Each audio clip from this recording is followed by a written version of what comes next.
Les Pakistanais aux urnes pour des législatives sous haute tension. Les Pakistanais votent mercredi pour des législatives sous haute tension qui pourraient voir l'ex-champion de cricket Imran Khan accéder au pouvoir, au terme d'une campagne assombrie par des attentats et des accusations d'interférence de l'armée et marquée par une plus grande visibilité des partis religieux extrémistes. Quelques 106 millions d'électeurs, sur une population de 207 millions de personnes, sont appelés aux urnes. Outre Imran Khan, chef du parti PTI, l'autre principal prétendant au poste de Premier ministre est Shahbaz Sharif, frère de l'ancien chef du gouvernement Nawaz Sharif, à la tête du parti PMLN. Les analystes estiment cependant que le jeu reste largement ouvert. Le scrutin de mercredi ne représente que la seconde transition démocratique d'un gouvernement civil à un autre dans ce jeune pays au passé ponctué de coups d'état militaires et d'assassinats politiques. Mais la campagne, brève et acrimonieuse, a été dépeinte par certains observateurs comme l'une des plus sales de son histoire en raison de nombreuses manipulations présumées, censées favoriser Imran Khan. Les principaux acteurs des élections pakistanaises, Copyright AFP, Galroma. Les plus de 85 000 bureaux de vote fermeront leurs portes à 13h GMT. Les premiers résultats sont attendus dans la soirée.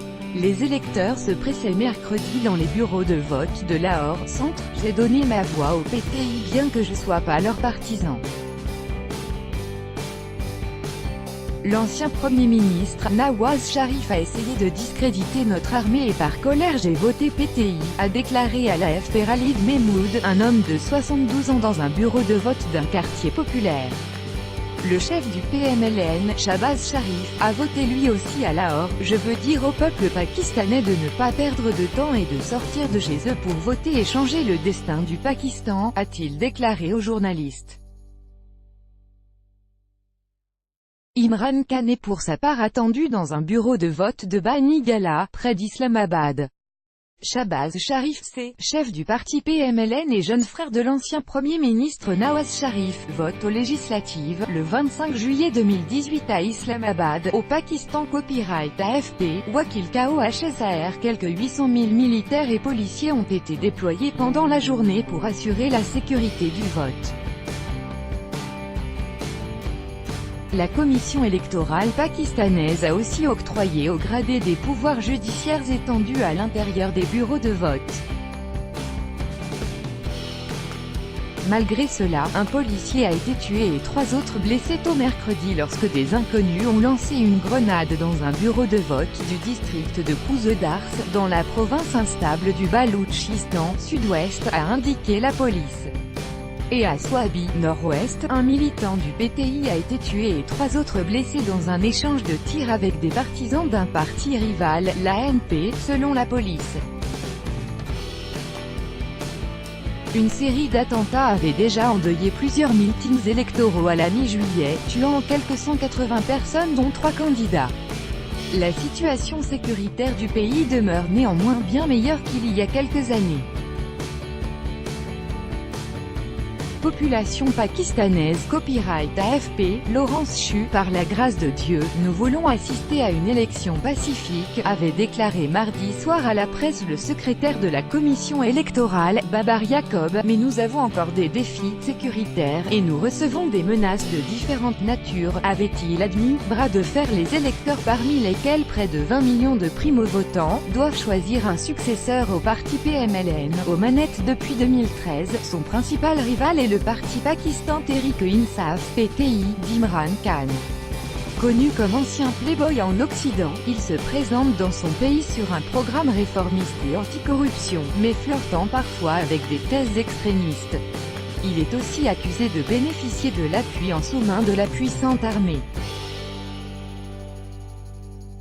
Cette dernière se défend de tout rôle direct dans les élections.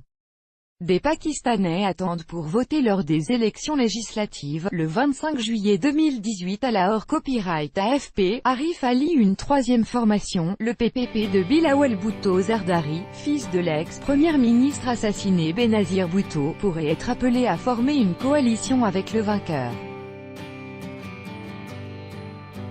Pour nombre d'analystes, le match apparaît à ce stade trop serré et la situation politique trop embrouillée pour pouvoir livrer un pronostic fiable. C'est encore très ouvert, a noté Bilal Gilani, directeur de l'Institut de sondage Gallup, Pakistan, interrogé par l'AFP, nombre d'électeurs restant indécis. La campagne a aussi été marquée par un bras de fer entre l'armée et l'ancien Premier ministre Nawaz Sharif, destitué pour corruption il y a un an. M. Sharif, actuellement emprisonné, l'accuse d'avoir tout fait pour nuire à son parti, y compris en forçant ses candidats à changer d'allégeance, pour le plus grand profit du PTI. M. Sharif n'est pas le seul à incriminer l'armée. Plusieurs grands médias pakistanais et militants politiques se sont plaints ces derniers mois d'avoir subi enlèvements, censure et menaces pour les forcer à infléchir leur couverture du PTI et du PMLN. Certains analystes ont par ailleurs exprimé la crainte de voir une partie de l'électorat, très polarisé, rejeter le résultat du vote et descendre dans la rue pour protester, faisant planer un risque d'instabilité, voire de violence dans le pays. Tout droit de reproduction et de représentation réservé. Copyright 2018, Agence France Presse.